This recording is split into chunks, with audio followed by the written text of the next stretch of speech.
বীৰ বীৰাংগনা আছে, যিসকলে জাতিটোৰ কাৰণে দেশখনৰ কাৰণে মহান ত্যাগ কৰি যোৱা ব্যক্তি আছে, সেইসকলৰ অৱদানখিনি আমি পাহৰিবলৈ চেষ্টা কৰিছোঁ।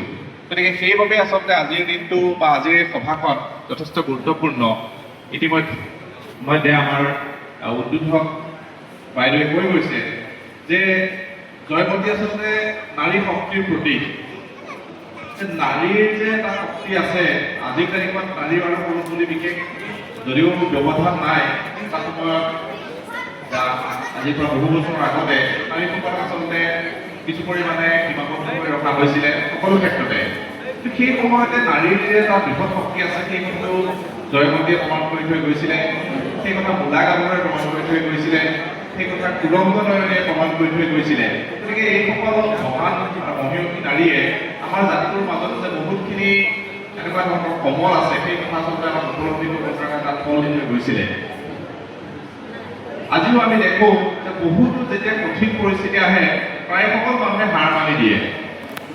যেতিয়া নিজৰ কৰ্মক্ষেত্ৰতে হওক, অন্যান্য সামাজিক ক্ষেত্ৰতে হওক, ৰাজনৈতিক ক্ষেত্ৰতে হওক, যেতিয়া মানুহে আদৰ্শক লৈ পেলাই যেতিয়া কিবা এটা দ্বন্দ্ব আহি যায়, সাধাৰণতে মানুহে সহজ পথটো অৱলম্বন কৰে যে এই পথটোৱে যদি যাওঁ মই মোটামুটি চলি যাব পাৰিম, একো অসুবিধা নহয়। কিন্তু মানুহে কঠিন পথটোতে নাযায়, কাৰণ তেওঁলোক চবেই জানে যে কঠিন পথটোলৈ যদি যোৱা হয়, হয়তো তাৰ পৰা সমাজৰ কিবা পৰিৱৰ্তন হ'ব পাৰে, সমাজৰ ভাল হ'ব পাৰে, কিন্তু নিজৰ হানি হ'ব, নিজৰ অনিষ্ট হ'ব, নিজৰ পৰিয়ালৰ অনিষ্ট হ'ব। সেইবাবে পৰমপক্ষত মানুহে সেই পথটো ত্যাগ কৰি চলে আৰু সহজ পথটোৰে যায়।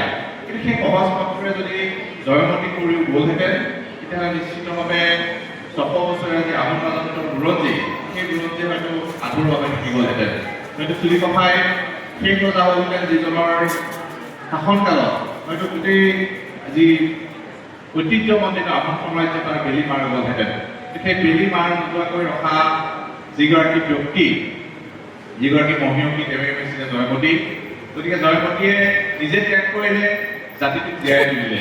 গতিকে সেইগৰাকী বীৰাংগনাক আজি আচলতে আমি এনেধৰণে স্মৰণ কৰিবলৈ পোৱাটো আমাৰ কাৰণে এটা সঁচাকৈ খুব আনন্দৰ কথা। আৰু ইয়াৰ বাবে নিশ্চিতভাৱে আমি যিসকল উদ্যোক্তা, সেইসকলক আমি ধন্যবাদ জ্ঞাপন কৰিবই লাগিব। আমাৰ নিৰ্দিষ্ট বক্তা বিমান শইকীয়া ডাঙৰীয়া আছে, তেখেতে যথেষ্ট পঢ়া শুনা কৰে, তেখেতে লিখা মেলাও কৰে। গোটেই বিষয়বিলাকৰ ক্ষেত্ৰত তেখেতে নিশ্চিতভাৱে বহুখিনি ঐতিহাসিক সমল উল্লেখ কৰি বক্তব্য ৰাখিব। আমি ইমান ভিতৰলৈ কথাখিনি সোমাব বিচৰা নাই।